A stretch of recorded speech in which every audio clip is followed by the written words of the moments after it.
Hello and welcome to the MHG podcast. As usual, life can be miserable, it can be dark, so we're here to bring you a little bit of light and a little bit of joy. But this week, it's a bit different. It's just been released by Fox News, so this week we are joined by Tucker Carlson. No, sorry, that's the wrong script. That's the one where I was at GB News for the day, sorry. I'm joined by Stu. As usual, how you doing, Stu? Not too bad, yeah.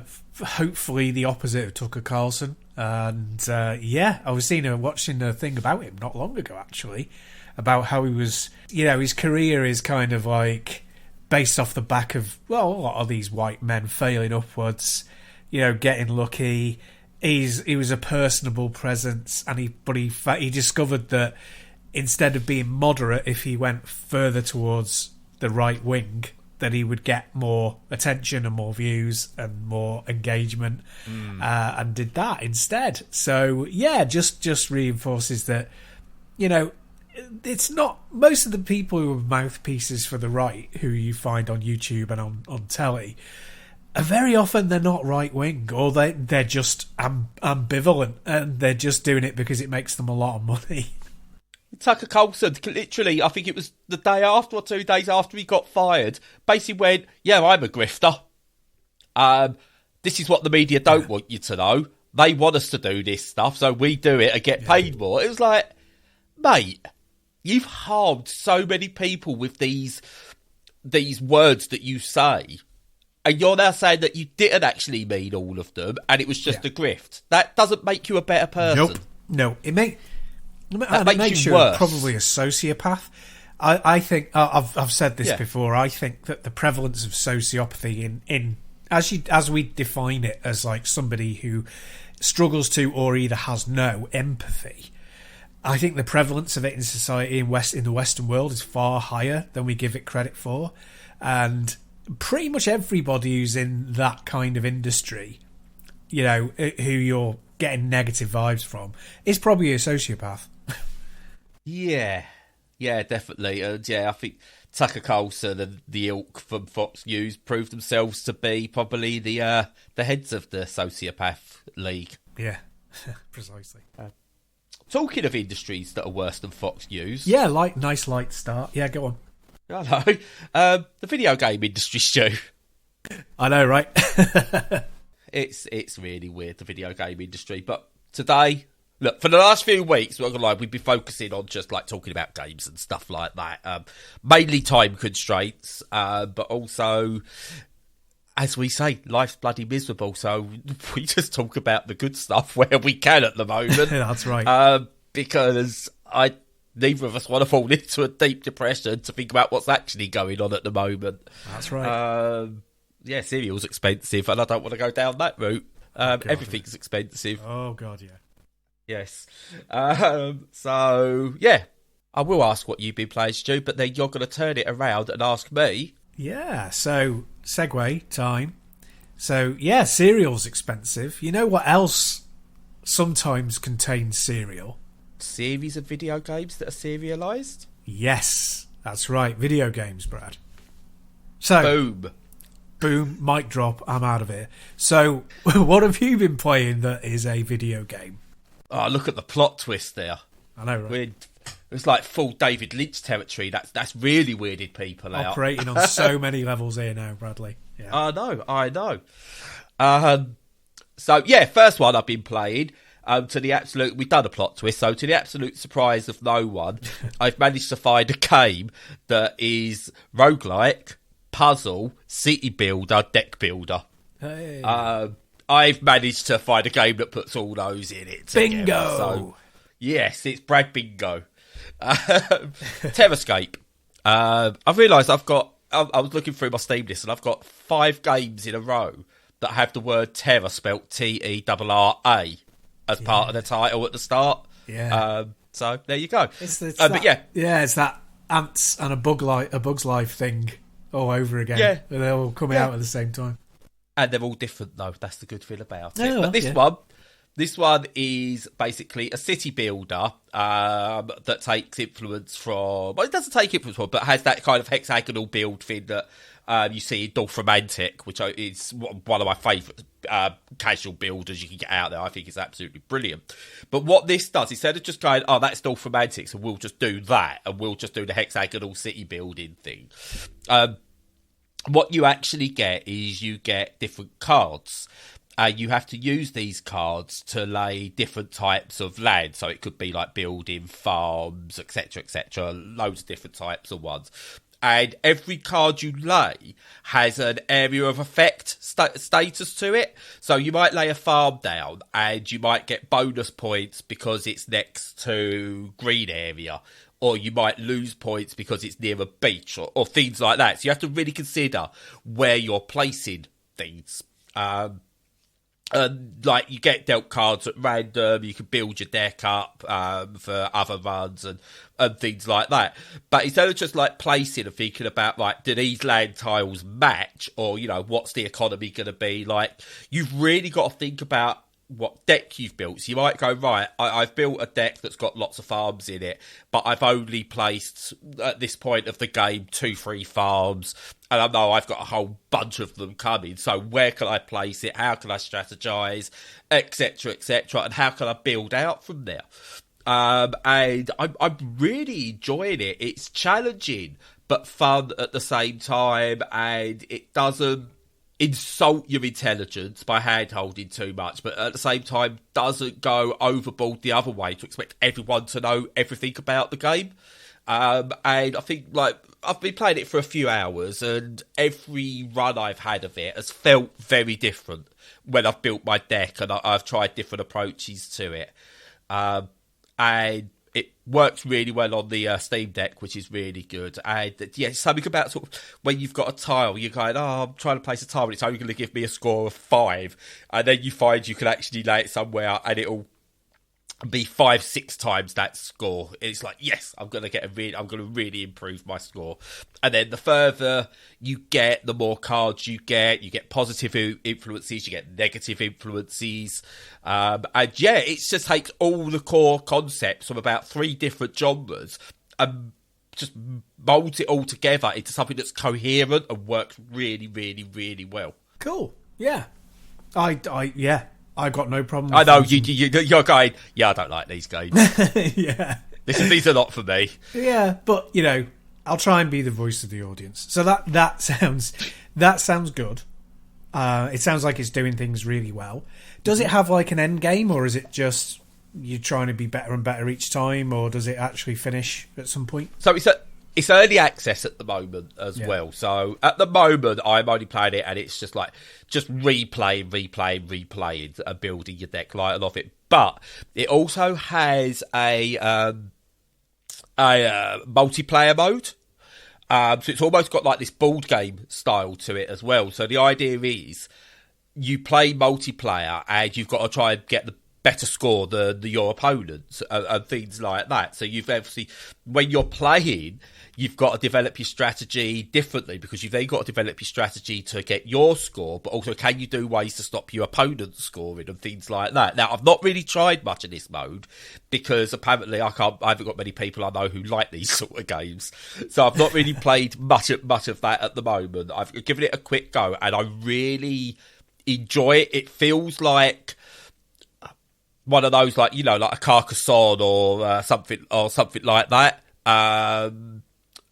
In its feeling for the multiplayer, but without just being full on, oh, it's Carcassonne again. So there's no end game, but it's like a board game doesn't have an end game. Like, you will finish a round, and it's just, do you want to play more? There's no sort of like end boss or anything like that. It's just, it's just one of those, if that makes sense. It does, and it's a really good comparison, because that's what that made me think. So it's the sort of game that I would play it because I'm sure the mechanics are really good. If I knew that it would bring pleasure to the person I was playing with, which sounds really dirty, but I'm not being dirty, or am I? But like board games, I would get the fun from playing it with another person in the same room, I think, so that we'd be talking about other stuff, grabbing a coffee here and there, maybe eating some Doritos or something equally unhealthy, just doing daft stuff like that, and part of the being together elevates the game that you're playing. I don't really like online games very much unless they're the game I absolutely love, and the conversation in the background is also good because it's a friend. But the game has to be like absolutely peerless. But the couch co-op thing, I'll play anything pretty much as long as because it's just about the camaraderie and being in the same room and having a laugh kind of a thing. Yeah, and therein I think lies the problem with this at the moment. There's local area network PvP and online PvP. I don't think there's any local PvP at the moment, which is a shame because, we're seeing this advent now, I think, of board game tables where they've got the screen built in and you could...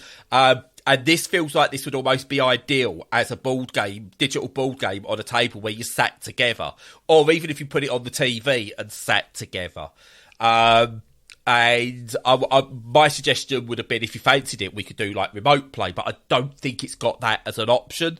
So it would require like you to own the game as well. And I think at that point it becomes a push for someone to say, like, can you buy the game so we can play it, but we're not going to be in the same room unless we've got a LAN set up or two Steam Decks. I don't know why I whispered that and then said it properly. That was really bizarre. No, probably. I said the loud part quietly and then said the loud part loudly. Just anyway. I get that. Yeah. Yeah, there's lots there. There's lots there, and it is early access. So I'm hoping that's something they can add to it because, I love digital board games. I think they are brilliant because you haven't got to worry about, am I misunderstanding the rules? Worry about losing bits. Or take ages putting it away and setting it up and all that kind of thing. So I'm a big fan of digital board games. But I think a lot more of them need to somehow find a way of doing local, in the same room multiplayer. Whether that's you play on the main screen and then you use your phone or tablet, your own personal device as your deck or your, if you're playing Rummy Cub or something, you've got your tiles or your Mahjong tiles and all different things like that. You've got those on your screen and it can interact with each other, like the Jackbox games, you can do that kind of thing. That I think it's got to be the next evolution of these games. How can you play these games locally while being able to do where you've got to have a private hand of something? That's what's got to come next. And it's there and you can do it, but no games have really taken advantage.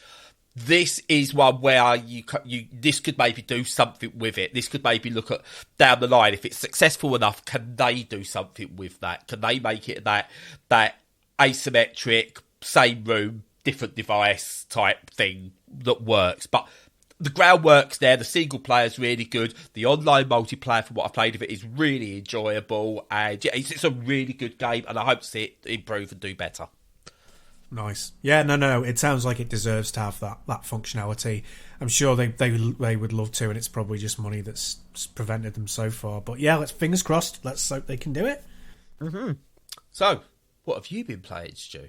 All sorts. I've been playing a load of VR, but I won't go into it because it's all old stuff, and I'm conscious of not just like, it's not all old stuff, but there's some old stuff, and I'm conscious of just going over old stuff over and over again because people have played That's Stu bingo anyway. There you go. VR old stuff. Yeah, pretty much. But I play new games all the time, evidenced by the fact that the two that I'm going to talk about now, first one being Rusted Moss, which is a Metroidvania that got released about a week ago. So I've just been playing it this week. And yeah, it's sort of a pixel art style Metroidvania. I've not really paid much attention to the story. I very rarely pay attention to stories because they're so badly written in games. Even if the plot and the visuals are great and the whole way that they merge them is quite nice, I just don't find that they can tell a story very well. But, there you go. That's a personal thing. But it's very basic looking but very attractive. It's got this kind of muted palette, very, very cute but very blocky. And what you do is, the wrinkle for it is that you traverse using a grappling hook. So it's got a bit of a Bionic Commando kind of a vibe to it, but much, much, much, much Bionic more. Celeste, looking at it. Yes, Bionic Celeste is a good way and is probably what I'm going to be calling the episode. So, yeah, it is like a Bionic Celeste, and yeah, it's much, much, much, much, much, much more difficult to control than Bionic Commando. To the degree where I don't think it's fully playable on the Steam Deck, but I don't find the controls for the swinging work very well for me. I don't know if it's because I'm crap playing on the thing where the controller is also the screen isn't ideal, or whether the developers haven't quite got it right. I'm not sure. But I've just circumvented all this by turning on accessibility options where pressing jump a second time allows you to float. So I've kind of got rid of the difficult platforming, and I'm purely playing it for discovery and the combat. And the floating thing doesn't really make the combat any easier, which is great. So you can legitimately play it as my character has a jetpack kind of thing, you know?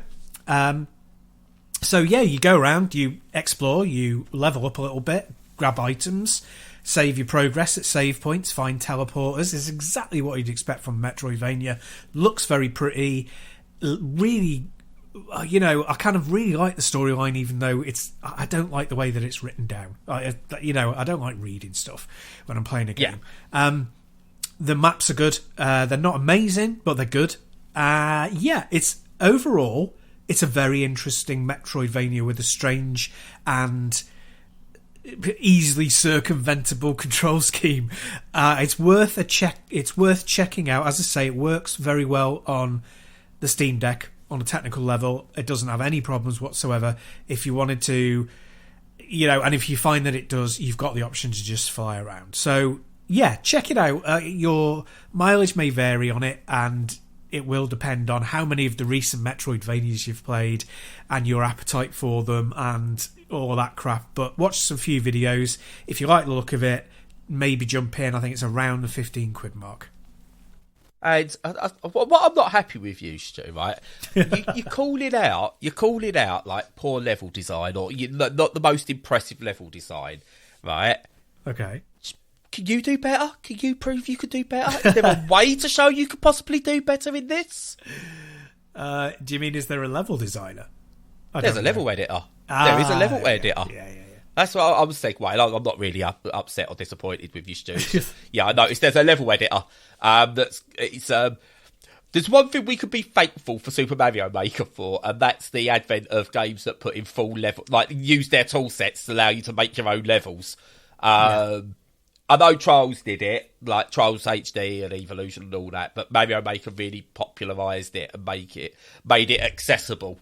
And yeah, it's got a level editor, which is really cool. I'd be interested to see. Yeah, I'd be interested to see. Raffle a penis, probably. Yeah, big old dick. I'd be interested to see what people could do, but I think it might be a bit constrained by the fact they've gone for an 8-bit style. Blocks of rooms. So it's not really as sophisticated as Super Metroid or Symphony of the Night, where, they're little blocky rooms but on the map, but internally they've got a lot of platform variation. This has got kind of like the Portal thing of there are certain things that you swing, certain, what is it called, environmental stuff that you can swing on and certain ones that you can't. Yes. And there are death bits and spikes and stuff. Yeah. But fundamentally, it's very, very simple geography and geometry, and I'm not sure there's much that you could do out of it in that way that is easy to do.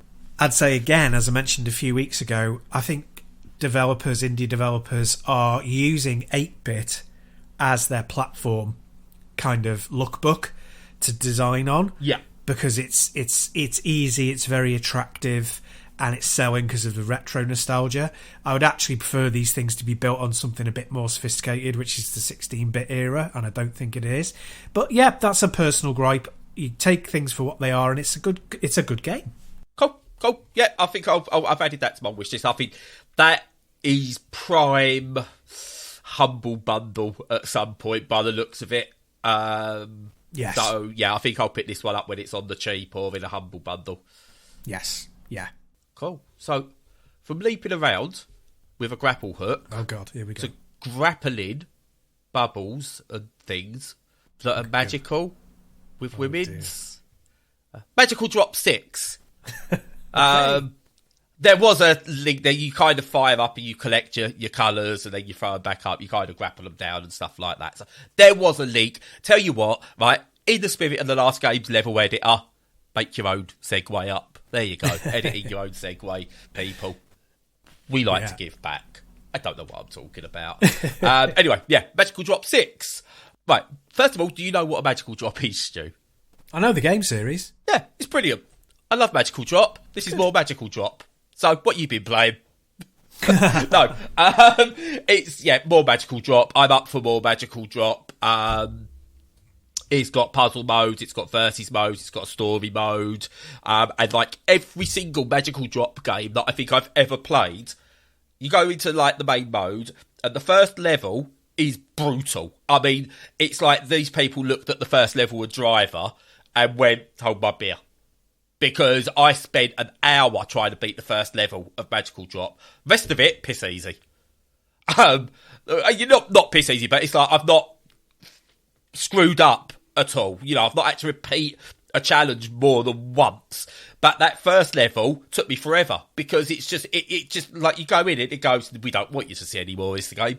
You're going to fail this over and over. Which is could come across as really bad game design. But, in my opinion, it's really, really good game design because it teaches you the competitive side of it, that it's not just about matching the colours and being able to sort of like, I know this, I've got to make these 3 reds and stuff like that. It really forces you to look for chains, look for patterns, but do it in the blink of an eye.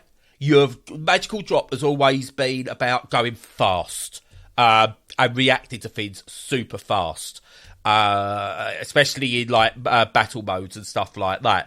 And the way that first level is brilliant for me. Now that's because I love a good puzzle game, and I love the Magical Drop series. If you're coming into this is like your first ever puzzle game or your first ever competitive puzzle game or whatever, you might throw this in the bin early on. I am not gonna lie on that. It's not newcomer friendly at all. But as a fan of the series, I love it. I absolutely love it. The challenge is there. I think it's a very good take on the colour matching genre. And just one I've enjoyed for many a year. I've got it, I think I've got all the Magical Drops in some guys on like an Amber Nick or my Metroid Pocket 3, or not yet on my newly acquired GPD XD, because I've not actually put anything on that yet. But anyway, I'm going well off subject. But yeah, I really, really enjoy it. The characters aren't as questionable as they've been in the past, shall we say. I could happily play this among my children. Oh my God! Which is not something I've been able to do in the past. But I don't know if that's just some moody ROMs where there's been some thirsty types making their own mods of it, and they're the ones that are out there. I don't know.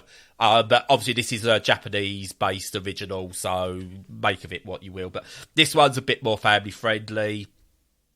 And yeah, it's brilliant. It's more Magical Drop. I don't know what else to say, but I'm saying nothing by saying a lot. There you go. Magical Drop 6. Very true. Very true. Yeah. I suppose the only question is, what's the point of it in a world where you've got at least 5 previous entries and probably a lot more that have got Gaiden stuck on the end? Does it have like online play? Does it have rollback code? Does it have local multiplayer? Does it have good accessibility options? Any of that stuff? So it has multiplayer online, and it does have split screen. So it does have it. Online, I struggle to find games that stuck. I think there's been a lot of complaints about that, so I think it needs some patching or whatever for the online stuff. But because of my eyes and that, I'm not very good like competing with actual experts or anything like that in these sort of games anymore. So I'm happy just I'm happy just playing the CPU and stuff like that. And there are people that have been complaining that it's very easy to cheese the CPU and stuff like that. I haven't found that. I think people look for stuff to go and have a moan about sometimes. And yeah, you've got to unlock characters. I don't like this in puzzle games. It's one thing I don't like. You've got to unlock characters as you go through the story mode. I would rather the option, again, an accessibility option that you could choose is, do you want everything unlocked? Yes, because you've paid for the game. So, but yeah, no, I really enjoy it. It's nothing new, but it's magical drop on modern systems. Fair play. Yeah, weirdly, here's a weird one. Right, Magical Drop 5 is no longer available on Steam. Yeah. Okay. The demo is, but Magical Drop 5 is no longer available on Steam. I own Magical Drop 5. I bought it a good while ago. And it was bulked. It barely ran on anything for whatever reason. They've disowned it, brought out Magical Drop 6. Magical Drop 5, today, as of recording, just got Steam Deck verified. Weird. Yeah. I know. That's bizarre. Yeah, so I don't know what rhyme or reason there is to developers updating things or what Steam are deciding they're going to verify and stuff like that. There's still no rhyme or reason to it. But yeah, if you've got Magical Drop 5, I don't fancy spending another 20 odd quid because it is expensive, but I love the game, so I don't care. It's well worth it in my opinion. But if you've got Magical Drop 5 and you've got a Steam Deck, you don't want to spend more, it's verified now. Out of the blue. Bizarre. To cannibalise their new weirdness. game. Yeah. So, I don't get it. I just don't get it. But yeah, more people should play Magical Drop. I think it's one of the most underrated puzzle series out there. So, yeah. What you got next to drop, Stu? And is it magic? Ooh, that's a good question. It's very pretty. So I'm playing a game that I've been playing since the... Oh, those hentai games distance. again. Yeah, all mucky. That's why my eyesight's so bad. I've been playing since the long ago distant past of yesterday evening, which is a game called Figment 2, which I think actually came out. Yeah, which actually came out yesterday, I think. I think I bought it day and date. And yeah, Figment 2 Creed Valley, it's called. And the idea is your own imagination wandering around your own brain, trying to sort out your mundane problems. So you're in your real world, you're an ordinary adult with a family, cis-het normal family, white guy, most boring creature on earth, and in your head you're trying to sort out your daft behaviours by wandering around an isometric map and hitting things with a stick. And it's kind of a bit like Bastion, I would say. Oh, you just stole my bloody joke. Yeah. I was going to say, is it the Bastion of the genre? But we obviously... Yep. We can't now because there is a Bastion and you stole my Bastion joke. Carry on, Sorry. But yeah, no, it's the most obvious. You're playing a character who looks like Tingle from the Zelda series. Yeah. And I was like, the minute I saw it, I was like, oh, Nintendo will go and sue somebody. But yeah, you're playing Tingle basically, and you've got a stick and you hit stuff, and you've got to like go between different areas that are sort of semi-visible on the map. It's isometric. It's basically Bastion in the way that it plays. And it's like sort of light puzzly, light adventure kind of thing. It's very kind of solid and ordinary, except for the visuals, which are absolutely gorgeous. And your mileage will vary, obviously, depending on your aesthetic taste, but they're like a children's book. But the ones that are, the ones that end up being kind of like timeless, I'm not saying this is timeless classic, but timeless classic children's books, because they're so painterly and beautiful, and loads of time's been put into making them look like real works of art, rather than just being sort of basic and bright primary colours for kids. They've kind of got the more sophisticated look, but they're still clearly intended for kids. And it's that kind of a look to it. And I was very, very, very, very impressed by that. So yeah, I thought it was worth dipping into. And yeah, it's one of those that's totally fine. It's a mindless time waster. Not to throw too much shade at it. It's a perfectly serviceable game that's entertaining enough in the moment. Your mind probably won't even go back to it when it's not there. You'll turn on your whatever your system is and go, oh yeah, I was playing that, I'll put it on for another half hour. Other than that, other than the visuals, it's pretty normal, but yeah, it's lovely looking. If you like the graphics and you like sort of fairly straightforward, simple adventure games, like what was that one that was out that was really popular? Tunic. Yes. Hey, getting to the stage where we can read each other's minds. Yeah, Tunic. Not as pretty as Tunic in its own kind of way, but it's it's that sort of a thing. It's not as good as Tunic, but if you like that sort of thing, you'll probably have a lot of fun with it. And to be fair, what is as good as Tunic in that genre? Yeah. But yeah, no, it's by Bedtime Digital, who done what I think is an underrated gem. They done the Salvador Dali MCS inspired Back to Bed. Right. Obviously done Figment as well. And also done a game. Well, they published it, Bedtime. This wasn't one of their developed ones, but they published one called The Forest Quartet, which is a really, really interesting puzzle adventure game as well. So they've got a good, a good history behind them. But I've got Figment and I've played a bunch of Figment, but I kind of played it after another run through of Bastion and never kind of got into it because I was like, but this isn't Bastion. And yeah, I think I might. I think what I'm going to do is give myself another playthrough of Figment, and then I might jump into this down the line because it looks right up my street. You said visually it's beautiful. It's stunning. It's very striking. It's it's gone for an art style, so it's not going to get. I think you can play this in 25 years' time, and it's not going to look old. Yes. Gameplay might age badly, who knows, and stuff like that. But visually, it's not going to be old. I like the look of it, and I'm glad you get an enjoyment out of it, despite it not being perfect. Because, again, let's go to, does a game need to be perfect, Stu? Does it? Exactly. No, it doesn't. Has it got to bring you some kind of joy or thought? If another game makes you think, or gives you enjoyment, or what, evokes some kind of emotion, you're doing a good job. Even if it's bad. What you just don't want to be is, that's the worst crime. Yeah, it's got that loveliness to it. Definitely makes it worth purchase. Sweet. I've added that to my wish list then. There we go. That's 2 games you've mentioned that I've now put on my wish list. Wow. Thank you very much. You're welcome.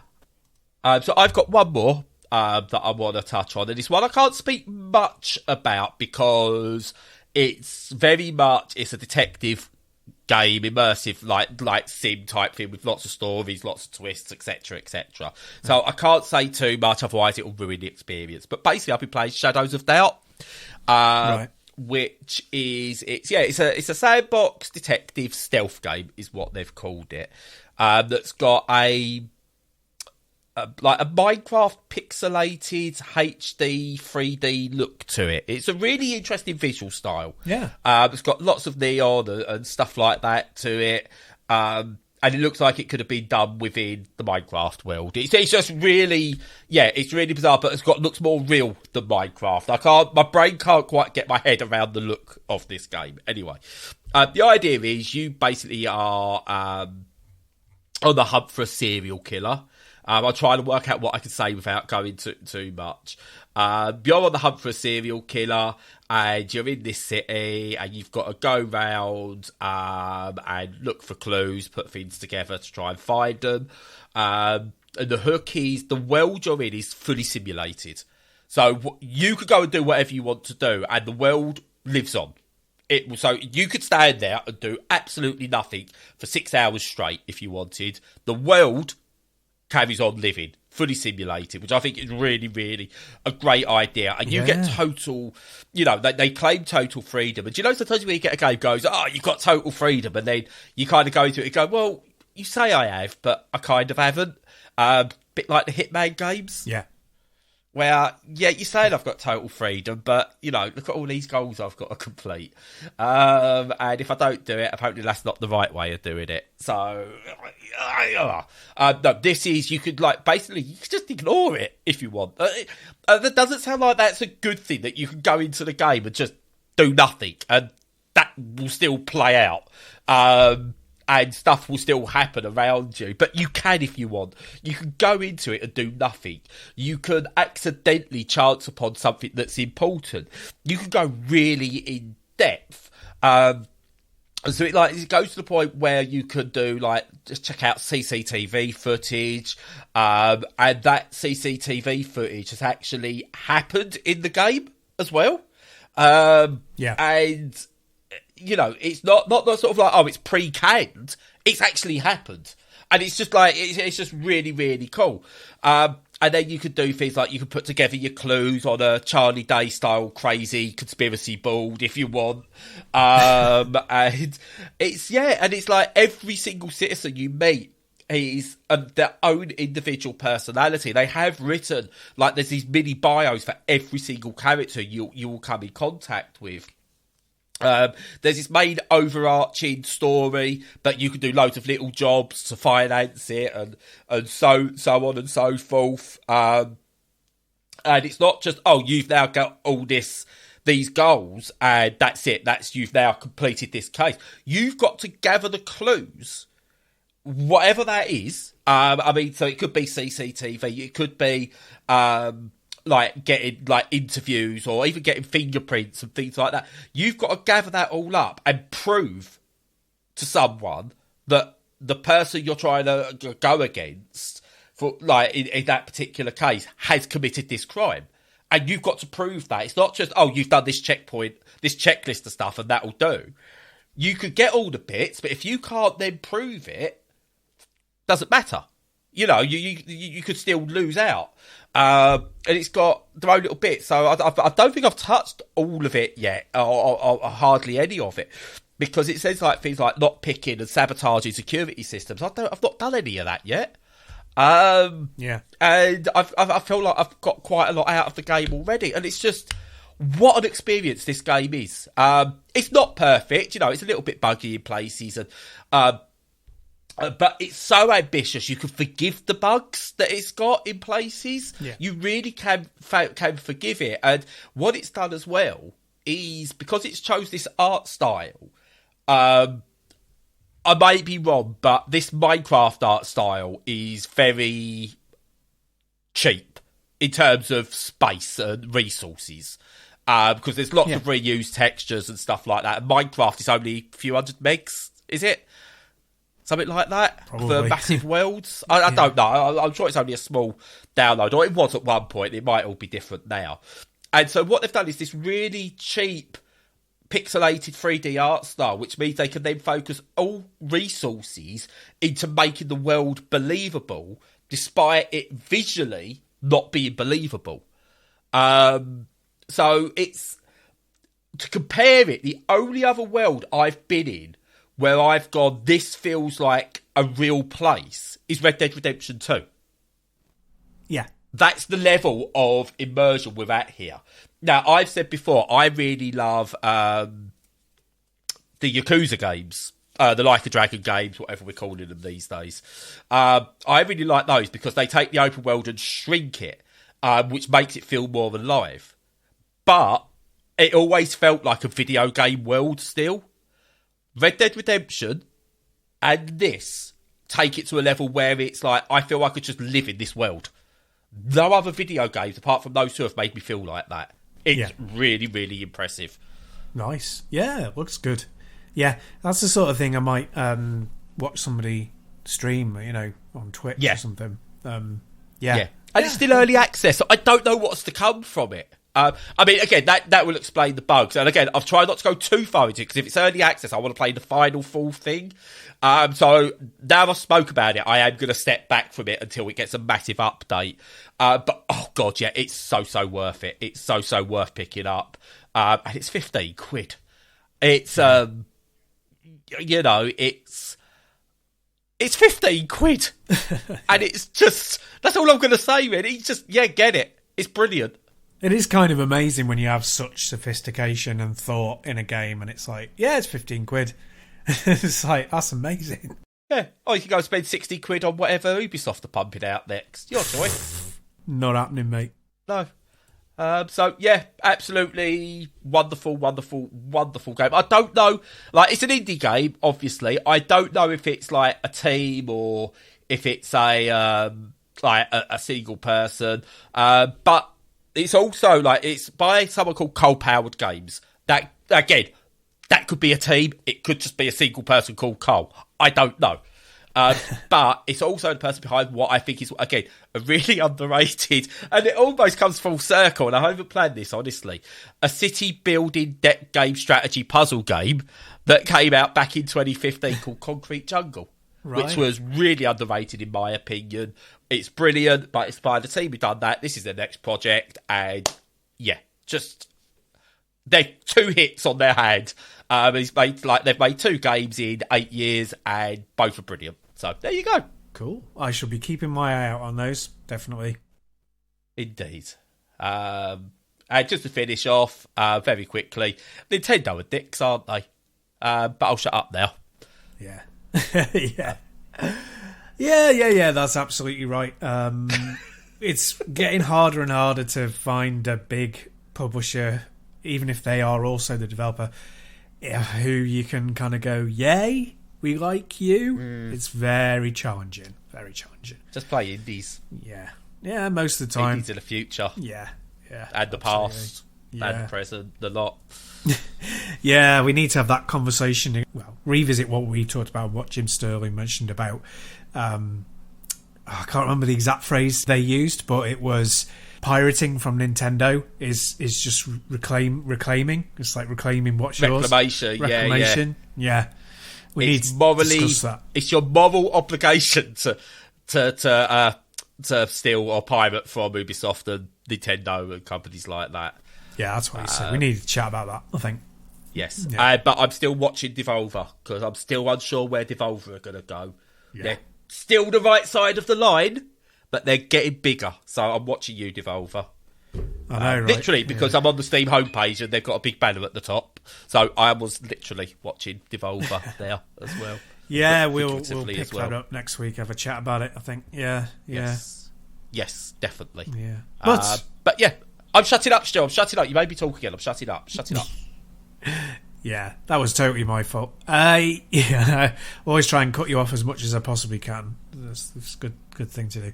But so as usual, hope that your week ahead is good. In the meantime, before we speak again, check out all of our content via the website or on YouTube. Also, make sure that you're following us on Patreon if you would like to and contribute a little bit towards cost. Always very welcome. Follow us and chat in Discord if you like about any subject. And apart from that, have a good week, stay safe and stay sane.